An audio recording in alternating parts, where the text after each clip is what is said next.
Oftentimes, the social determinants of health, you can talk about poor built environment, poor housing, or something like that in the abstract. Poor housing leads to poor health. But let's say that we talk about a child who lives in public housing.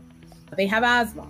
If that public housing is under-resourced to actually address common pests, whether they're animal or environmental, then that child is going to be experiencing higher levels of asthma attacks, which many of them might require them to go to the ED. They might need to be hospitalized. I think we get more to the root of the issue when we say, who is that child? And thinking on a population level, who are those children overrepresented in public housing? And why is it that that public housing necessarily means a poor built environment? All of those things are not just random. There's social determinants of health inequities that are driving that distribution of living conditions across the population. It's not just handed out equally across groups. There is a process of resource allocation.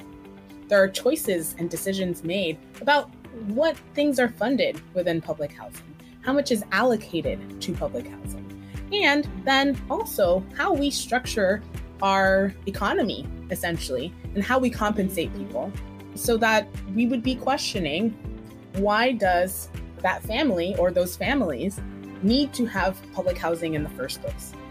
Why is a working wage not a living wage? Why is our housing so expensive that it is impossible to get appropriate, healthy housing for the amount of wages that we receive?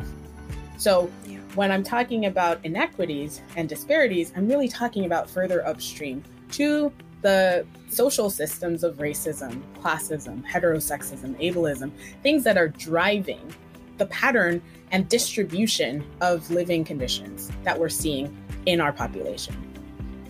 I think we'll always see that poor built environment leads to poor health, but we don't necessarily have to buy into the idea that if you are Black and live in an inner city neighborhood, that you are going to have poor health because of your poor housing. We can break those connections and we can raise essentially the levels, the number of people who are in appropriate healthy housing. Why is it acceptable for us to have unhealthy housing?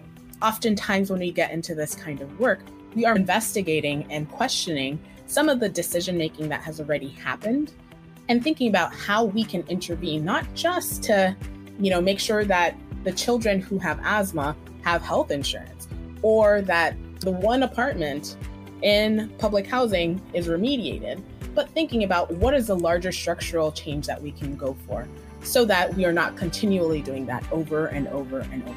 If we continue to stay in the space where we're thinking about genetic arguments about why Black patients are doing worse than white patients, or thinking about innate differences between individuals, we never get to the issue of patient navigation, being able to navigate through some of these horrible living conditions that are rooted in racism and classism.